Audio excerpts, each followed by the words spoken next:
Step right up, ladies and gentlemen. Don't be afraid. I'm your host, Eddie Muller, and I welcome you to my little section of the Midway, Noir Alley.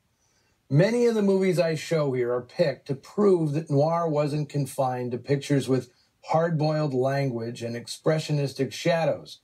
Tales of cruel fate and self-destructive protagonists weren't limited to the crime genre. Noir's existential dread could, for instance, seep into something as seemingly innocent as a county fair or a traveling carnival. Like in our film today, Nightmare Alley, made at 20th Century Fox in 1947. Actor Tyrone Power read the novel, written by William Lindsay Gresham, when it was published in 1946. He begged Fox chief Darryl Zanuck to buy it for him as a starring vehicle. Power was the studio's most reliable romantic leading man, star of such hits as The Mark of Zorro, Blood and Sand, and The Black Swan. But by 1947, Power felt he'd buckled enough swash. He wanted to mix things up, stretch his range, and sully his romantic image a bit. Nightmare Alley represented quite a risk, both for the studio and the actor. The character of mentalist Stan Carlisle, the Great Stanton, shows off the actor's charm and charisma, but for the first time, he's a cynical, cold-hearted charlatan. Are you insane? That's not a bad hunch, lady. Power's previous film, The Razor's Edge, also directed by Edmund Goulding, gave the actor one of his most complex roles as a man on a spiritual quest to discover the meaning of life. In Nightmare Alley, he's that character's devilish opposite, a calculating opportunist who finds fulfillment in bilking rubes and suckers, who, as someone once noted, are born every minute. See those yokels out there? It gives you sort of a superior feeling, as if you were in the know and they were on the outside looking in. Kind of hard to explain, but I like it. The character of the all-American huckster and the carnival life that spawned him had always intrigued writer William Lindsay Gresham, especially after he'd met a veteran carny named Doc Holliday while serving as a medic during the Spanish Civil War.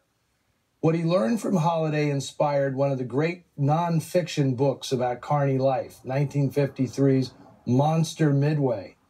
But it's the fictional Nightmare Alley that is the author's lasting legacy. Gresham was deeply interested in spiritualism, but his skeptical nature and his insider's view of the show business side of salvation led him to debunk all soothsayers, from fortune tellers to evangelists to Scientology, which he'd explored and abandoned in its earliest incarnation. Of all the films of the classic era that can be called noir, Nightmare Alley is perhaps the most prescient for its depiction of charismatic con men duping gullible and ignorant people by simply telling them what they want to hear and picking their pocket as part of the exchange. Not that anyone wanted to hear it in 1947. As Darryl Zanuck feared, Nightmare Alley was a flop. Audiences didn't want to see Tyrone Power play a bad guy. The actor, however, would have the last laugh.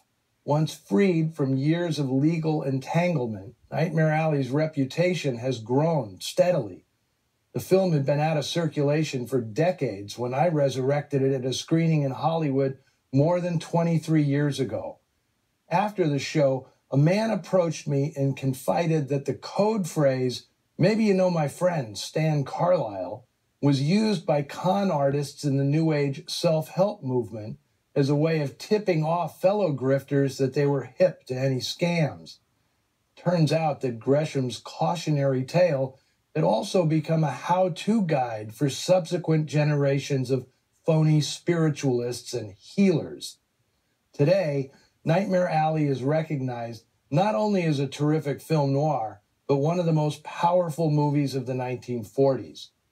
Oscar-winning director Guillermo del Toro has made a new star-studded version of the film released last month. That's one of the reasons I wanted to bring the original back for an encore. It's also one of my favorite movies, noir or otherwise. The terrific supporting cast is topped by 3 unforgettable female characters, played brilliantly by Joan Blondell, Colleen Gray, and Helen Walker. Plus, there are great supporting roles for Ian Keith, Mike Mazurki, and Taylor Holmes. And topping it all is Tyrone Power, giving, for me, his greatest performance. So, step right up, folks. You are about to enter Nightmare Alley.